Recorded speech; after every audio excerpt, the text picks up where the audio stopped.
Sri Dayanidhi Maran ji. Sir, vanakkam sir, Bharga Tamil. Sir, the Union Budget 2025 had higher significance than the other annual budgets, as this was a full year budget of the NDA's third term, sir. But once again, sir, the NDA's budget favors only the corporates over the common man. The government should have present a budget that prioritizes the needs of the common man. The structural issues plaguing the Indian economy, like unemployment, price rise, and lack of demand in the economy, which have to be addressed by the NDA. So the combination of shrinking employment opportunities and rising costs of essential goods has left the middle class and the lower income households unable to make ends meet. Sir, as the saying goes, you can wake up a person who is really sleeping, but it's very, very difficult to wake up a person who is pretending to sleep. So today, I register my protest against this budget, which is unjust, biased, and fails to address our Indians' real problem. So, sir, the stage was set for a growth of 8% by our former Prime Minister, late Thiru Manmohan UP era. And you had everything in you needed to go big and bring in much reforms and inspire the growth where Dr. Manmohan Singh left. So, but what we got instead were a set of hollow promises and biased budgets of hoodwinking states which are going to elections. Sir, this budget is a missed opportunities. Sir, India's economy is slowing growth. The growth has now fixed at 6.4% in 2024-25, and this year it is projected at only 6.8%. And the budget does nothing for the growth. The rupee has fallen to 87.35 against the US dollars. And you won't believe, in just the month of January 2025, 8 billion in foreign investments have left India in the stock market. Shame! It's just a one-month story. So the rupee has fallen to historic low against the US dollar. So the finance minister, I thought she would be here, sir. As usual, she is bunking it. I don't know why she likes to bunk whenever the opposition tries to raise the points. So anyway, it doesn't mean we'll also bunk when we'll boycott when she's replying, sir. So rupee has fallen to a historic low against the US dollar. When you were in the opposition, the same Mrs. Nirmala Sitharaman went on interviews and said the UPA government had to resign. When it was 68, said Abu Sulta, it's not even 86, it is 87.5. Do you want us to ask, or will you resign on your own? Sir, anyway, sir. But what will the finance minister say to us? You're wrong. Rupee is not getting weaker. Dollar is getting stronger. And we have to accept it. What does it mean? Sir, the food inflation has risen from 7.5% to 8.4% in 1 year. Sir, the common man, especially the middle class, is struggling with high prices and very low wages. The so-called tax relief benefits only 2.5 crore people at the most. That is hardly. कृपया आप खड़े मत रहें, कृपया बैठ के बात करिए. दिलकेश्वर जी, सदन में दिलेश्वर जी, कामत जी, ये क्या तरीका? Sir, the so-called tax relief, the so-called tax relief benefits only 2.5 crore people. At the most, sir, it is only 1.75% of the population. Why 98% of the Indians face rising costs. This is intentionally done not to benefit the common man. So once again, sir, the BJP government focused on headline management instead of real fiscal management to attract the voters of Delhi, and they succeeded. They announced no tax on income up to 12 lakhs. They claim this will boost the restart economy. India has a population of 140 crores. Only 8 crore people, that is 5.7%, file income tax returns in 2023-24. These are the direct taxpayers. Out of them, 4.15 crore people earn less than 50,000 rupees a month. 1.5 crore people earn more than 1 lakh a month, so they don't qualify for the tax benefit. That leaves only 2.5 crore who may benefit in this, and which is 1.75% of the population. So this would help BJP win votes. And sir, this announcement was made publicly in Parliament, and our great election commission didn't even object to it. This populism method announced there, sir. When has the election commission been fair, sir? So the Delhi elections are over now. You have won. So at least now admit it. The budget headline-grabbing move to raise the income tax exemption threshold of rupees 12 lakh is an attempt to placard small portion of Indian middle class who are living in cities and the opportunities are less, salaries are low, and which are races are far apart. Sir, they may enjoy for a year or two. They'll be happy about the extra thousands in their pockets. But the alarming rate of inflation, especially on food and essentials, will catch up in 2 years if growth stagnates. This measure is a mere short-term economic sugar rush and not a sustainable solution. Sir, meanwhile, India's per capita income in 2022-23 was 1.7 lakh per year, or you can say 14,000 rupees per month. In rural India, it was even low. It was 85,000 per year, just 7,000 per month. The remaining 98.25% of Indians, of whom this 12 lakh income tax relief is a non-issue. They are the real Indians who have been ignored by this budget. Yes, they are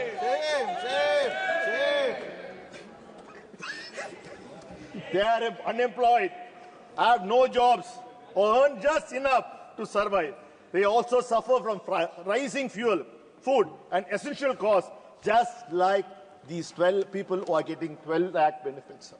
While I welcome the reduction in income tax move for the relief it brings to a small portion of the middle class, it's very easy to get confused and assume that only those paying income tax are bearing the brunt of nation building. Every single citizen of this country is paying dearly through indirect taxes. Reality check, sir. With your projected growth, we will not have a growth rate of 8% every year for at least next 10 years. We will not be able to see income growing fast enough to match the inflation. We also call the taxation idea superficial because the budget fails to address the growing wealth divide. The top 1% of India's population holds more than 40% of national wealth. Instead of a progressive taxation of the ultra-rich, this budget, like always, relies on high indirect taxes on essential goods, forcing the common man to bleed dry for the mere survival. Sir, top 5% of the Indian population hold nearly 60% of all wealth. If we calculate per capita GDP of the remaining 95% against the 40% of the wealth, the reality of our economy is that we are lagging behind the sub-Saharan African countries. Look at the incredible high fuel prices. Throughout the COVID time, the government made bumper profits of taxes and excise on fuel when the global markets were low. Sir, the total contribution of petroleum sector to your exchequer in 2019-20 was 5,55,370 crores. In 2020-21, it was 6,72,780 crores. In 21-22, it was 7,74,425 crores. In 2022-23, it was 7,48,718 crores. In 2023-24, it was 7,51,155.9 crores. Sir, the last 6 months alone, you have collected nearly 3,39,185.5 crores, which is a provisional amount. At least, sir, now, since you made huge profits in the price of petrol, especially with the Ukraine war, what did you do? First time in our country, we heard the terminology, windfall taxes. When Russia was selling fuel at $60 against the market price of $120, you allowed Reliance Industries to make windfall profits. You allowed all your friends to make windfall profits. You could have passed the 50% price reduction to our poor Indians, which should have brought in growth. At least now, sir, with the crossing, increasing inflation now, you have so much of money in your kitty, the name of excise and cess. Why don't you remove it and give it to a common man? Then 98% of the population will benefit out of this. Do it. Sir, but what have you done? You have done welfare cuts and neglect of the work. The government has now, again, our finance minister, Nirmala Sitharaman, is boasting that she has reduced fiscal deficit. She is never available. She is always, it is between 4.5% of the GDP.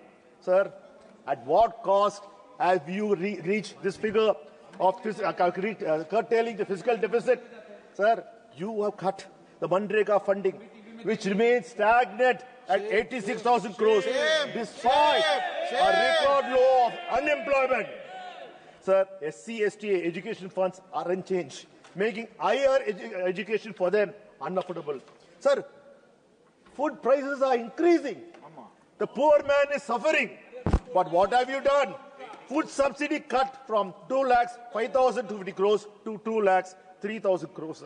Sir, Pradhan Mantri Awas Yojana slashed by 13.5%, affecting affordable housing. But you claim in the president's speech that you are going to build houses, 5 lakh houses, 10 lakh houses, sir. I wonder, with this fiscal cut, how are you going to manage to do that? Sir, Jal Jeevan Mission funding down to 67,000 crores, lower than spending the last 2 years. Sir, Honorable Chairman, sir, in 2019, you created a new ministry called Jal Shakti Ministry. Everyone wondered, what are you doing? Why are you renaming it? But you said, we are renaming it because we are going to interlink the rivers of India and ensure there's no drought, there's no flooding in any part of the country. Please, sir, give us a list. It's 11 years now. How many rivers have you interlinked? How many droughts have you stopped? How many floodings have you stopped? Yes, nothing. Zil,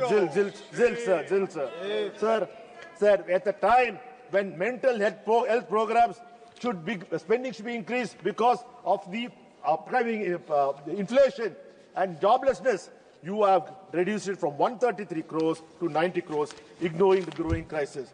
Sir, employment generation is a need of the hour, but no major initiative have been taken for job creation, despite 2.5 crore people being unemployed. As MSMEs, which provide 45% of India's export and employment and employ 7.5 crore people, received no tax relief or any support from this budget. Sir, 60 to 70 lakh young people enter job market annually.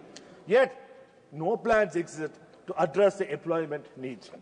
All the PSUs have been sold, probably on the process of being sold.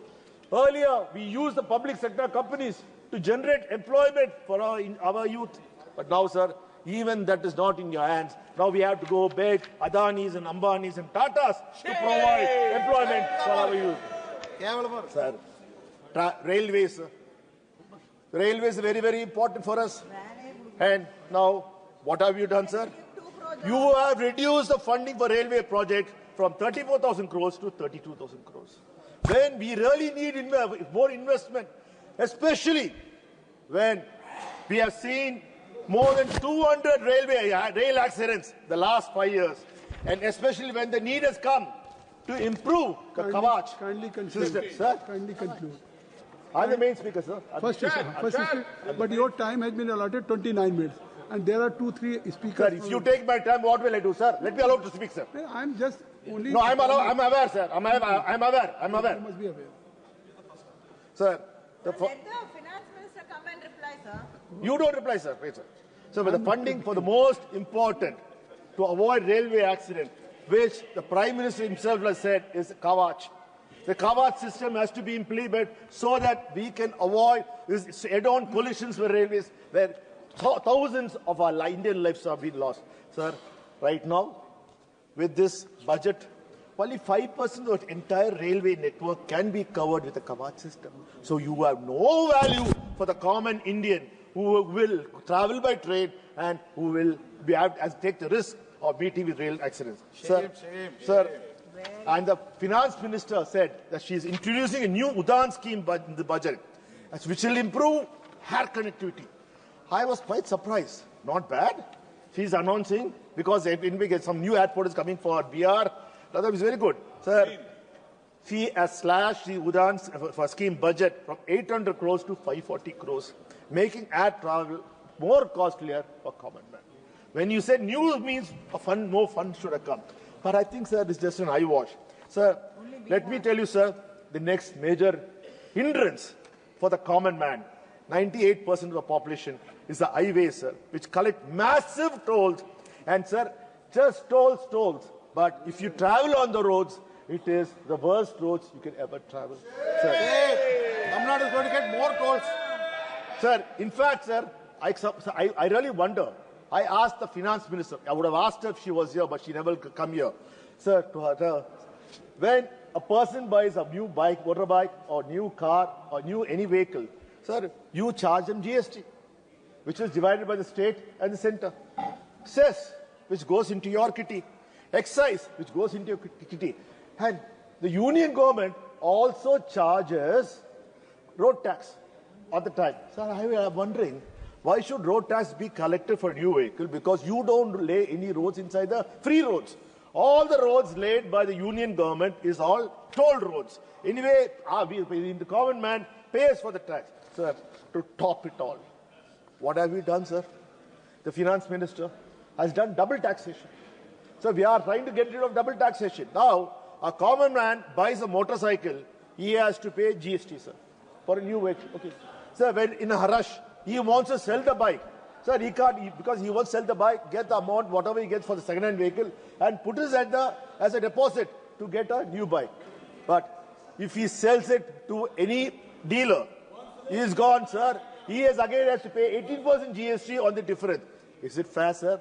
How many times he will pay GST, sir? Is it double taxation anyway? Okay. That too when you want to increase demand.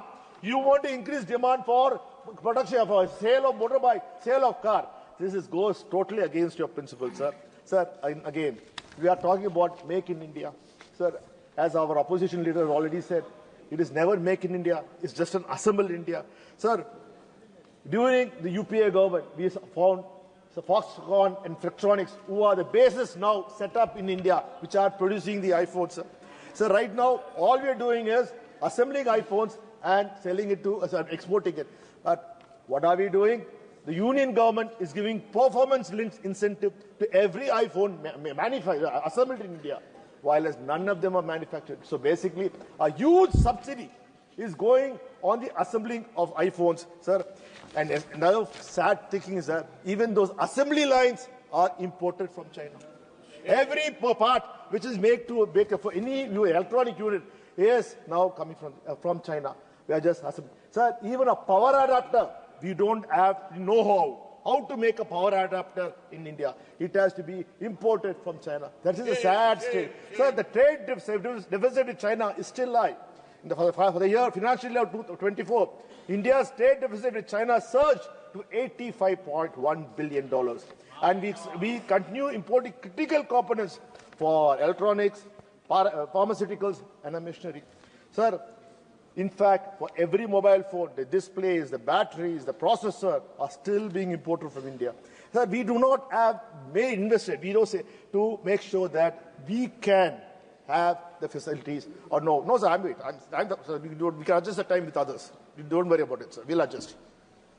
And also the automobile sector are still mostly dependent upon this. Sir, we have to become self-reliant. When are we going to become self-reliant? Sir, this story reminds me of what happened when the United States imposed tariff on China for certain goods. Sir, China did nothing. China went straight to Brazil, assembled there, because Brazil had a treaty with US, free export. They exported. This is the same thing which we are following. We are assembling in India from all the Chinese parts. Sir. This is not this. Sir, again, sir, if you really see, sir, even in these supply chains, it is dominated by three players: Ambani's, Adani's, and the Tatas. They have ensured that they're there. Sir, if any multinational have to step into India, they can enter India only with Ambani's, Adanis or Tata. See, even a coffee shop can't come into India. Starbucks, because they had to have the Tata's brand name. So we have to make, even the media space is completely taken over by the Adani. There's no Disney, there's no Star, everything is now owned by the Ambani, sir. Sir, Yes, only one and, time. sir, we all know, moment we say energy, or moment we say solar, there's only one company comes to our minds. Adani. The only person who has a monopoly over there, sir, he doesn't have monopoly on this. Sir, I sometimes wonder what the Competition Commission of India does. He owns all the ports. He owns all the airports. Yeah, he's a monopolistic in power, cement, and every high-risk market. He is the monopoly. Already, Sir, but nothing can happen to him. 20 Sir, minutes. let me come. Please, 20 minutes already you have taken. Shall we have more I have time? time. I have time. You have time 29 Sir, please minutes. don't disturb me, sir. Please don't disturb me. The chat shouldn't disturb the speaker. Sir, let me come to the main point, sir. Sir, this unfair treatment for the southern states. Sir, the eye of BR elections, we ensured government sufficient schemes like the Western Koshi Canal project, Makna Board expansion of Patna Airport, and development of Brownfield Airport in Pitta. Sir, what about Tamil Nadu? What about Kerala? What about Karnataka? What about Telangana? Sir, maybe next year, Tamil Nadu and Kerala will see a bonus of lot of announcement because our elections are coming next year. But even that will be mere announcements. But nothing will come into India, to Tamil Nadu. Sir, Tamil Nadu's share in tax pool remains stagnant 4.1% against Uttar Pradesh and Bihar, which are getting increased allocation. Sir, the Kanyakumari Thiruvananthapuram industrial corridor has been ignored again. Sir, no incentive for IT hubs in Bengaluru, Chennai and Hyderabad, despite their contribution to the economy. Sir, just last week, sir, the union government has taken away nearly 2,000 crores meant for Tamil Nadu students and divert to other states. Have we ever heard our union government punishing the students? Sir, we are very, very clear that we will never, ever accept three-language policy.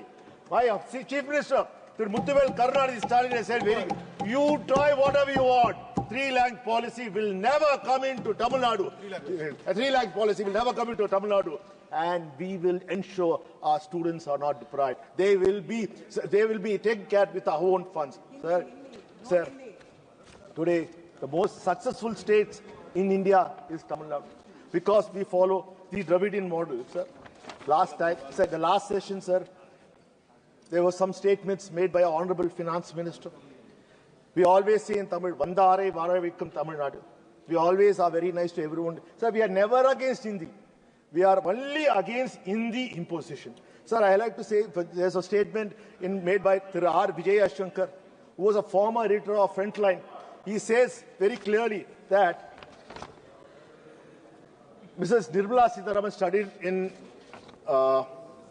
SRV, Sita Ramaswamy College. She studied there, sir. This Vijaya Shankar's sister also studied, and he's very proud of it. Because, and said they all stayed in a nice Agaraharam, where there are no intruders, only their community stayed. And no one has ever stepped inside the Agaraharam or disturbed their college from them not to study Hindi. Sir, today, if Finance Minister Nirmala Sitharaman has achieved these heights, it's because of only one man. It's because of Periyar. Because of Periyar. Because the freedom of movement to study came into Tamil Nadu.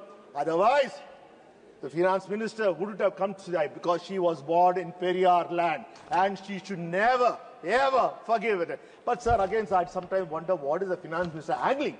She is the topmost post now. I don't know what is the other post she is handling for. Because she's in Rajya Sabha, she might handling, I think, assume, the other topmost post might get vacant fast. So she is trying to handle it. Because whatever she says goes against the truth, sir. Sir, in 2007, I'm talking 2017, she was in Tamil Nadu after Mrs. Jayalalitha's death. She thought she can become the chief minister. She was angling for the chief minister's post, and that time she said, "This year there will be no NEET. There will be NEET exemption for Tamil Nadu." All the students in Tamil Nadu believed her because only we know that whatever she says doesn't come true. So just to move people, she tried, but she never could become the Chief Minister of Tamil Nadu. Sir, similarly, as I said, she is angling for a bigger post now. We are wishing her all the best because she is from Tamil Nadu, sir. Sir, again, sir, we will ask, sir, the AIMS projects, AIMS Madurai remains incomplete. AIMS Madurai remains incomplete. Sir, again, the AIMS Madurai is the only AIMS project funded by JICA, whereas all other AIMS have been funded by the Union government. Sir, Delhi and Meerut received thousands of crores for metro project, while Chennai struggles to secure funds for its only metro project in Chennai. Sir, that too, sir, our state government, our chief minister said, we don't need your funds, because we got the funds from JICA, after which the Union government came running, oh no, we'll fund you, because the JICA funds have to come through the Union government. So they had no choice but to compensate. Sir, the second largest economy in India is being sidelined by the NDA government. Sir, we will win. Our able administration of our Chief Minister, M.K. Stalin, has been so good. All the industries are coming to Tamil Nadu. Even 2 days back, he opened the largest solar panel factory, not by Ambani, in Tamil Nadu. Sir, every industries are coming to Tamil Nadu. Sir, we will continue to go. Whatever you try to do, the people of Tamil Nadu have so much of faith and trust in our Chief Minister.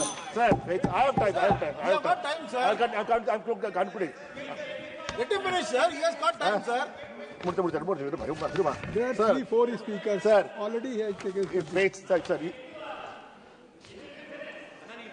Sir, don't speak in our time, sir. We have got time to speak. In fact, the efforts taken by a Dravidian model, we were earlier, before the DMK Dravidian model government, we were the 76nd position when it came to KLO India. After our able leadership of our Deputy CM, Dayanidhi Stalin, we are in number 2 place in KLO India. This is the success of the Dravidian model. Sir, I would like to ask one of our MPs, who's MP, sir, which is belonging to DMK party, had a recent issue with the bank. Sir, for not maintaining a minimum amount of 25,000 rupees, he was charged. Nearly 9,000 rupees was penalized for it. He wrote a letter. He wrote a letter. It was auto-debited. When he made a claim, sir, he wrote a letter. 9,000 rupees was refunded to the MP. Wow, but it's not more. We are upset. Because he's a member of parliament, he got his money. But, sir, only the public sector banks alone have collected 8,500 crores for not maintaining minimum balance. Sir, is this the way to be done? I asked the finance minister. The banks are making enough money. They are taking our money and lending the money and making money. But will they ever refund or give us any money, penalty money, when we go to the ATM and we try to withdraw money and there's no money in the ATMs? Will the banks be penalized? Will the money be given to the person who was desperate to take money, sir? Sir, there's one more last conclusion. There was Sir, let me tell you. I'm talking about you. Sir, let me tell you, sir. In a credit card, if you buy a flight ticket, sir, I'm the main speaker. Please. Sir, we have got time, sir. Don't disturb us, sir. No, I'm not disturbing. 29 minutes. Use a credit card for purchase of tickets. Sir, when you purchase, I'm just concluding. Sir, when you can use a credit card to purchase tickets in Air India or any other airline, sir, and you cancel it, it takes 5 to 14 days for refund. Sir, it takes 5 to 7 seconds for them to take the money away from my bank account. But it takes 5 to 10 days for refund. Sir, now Swiggy or Licious, sir, 1,000 rupees, 1,500 rupees, they give it in 20 minutes. They refund it. When you cancel the order, they refund in 20 minutes. Why is that? The big corporates like Tatas and others are taking away common man money and rotating. Is this the way we have to do it, sir? Sir, there's one more serious issue which I like to concern. Sir, this concerns you. Sir, we know what we are all called in the banking terminology, PEPs. We are all pepped up people. It doesn't mean a good thing. It is a bad thing. Our flag goes in the banking account. We are called politically exposed person. That means any transaction we do or Your party time is over. 29 minutes. No, sir, we are more. We have 50 minutes. Let me complete. I'm concluding. Sir, I'm concluding. Last point, sir. Last point. Sir, Last point. Last. Sir, we are the lawmakers. Please, sir, please move. We are the lawmakers. We make laws. We pass the finance bill. But when it comes to banking industry, we are called politically exposed person. Our flag is raised. No loans are given to us. Sir, no credit cards are given to us. They come and tell us, don't take a credit card, take a debit card. It's good for you. Sir, this should change. Why should the lawmakers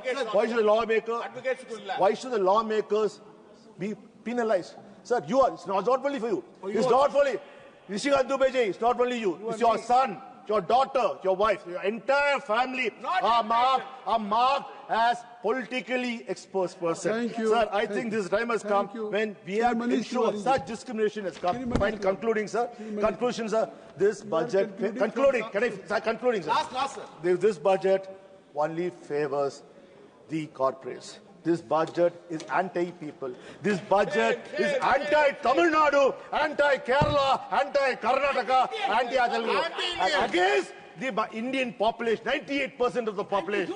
And I feel that the finance minister should be more positive in making sure that budget is entirely for India. Thank you, sir. Stay ahead with our cutting-edge news app.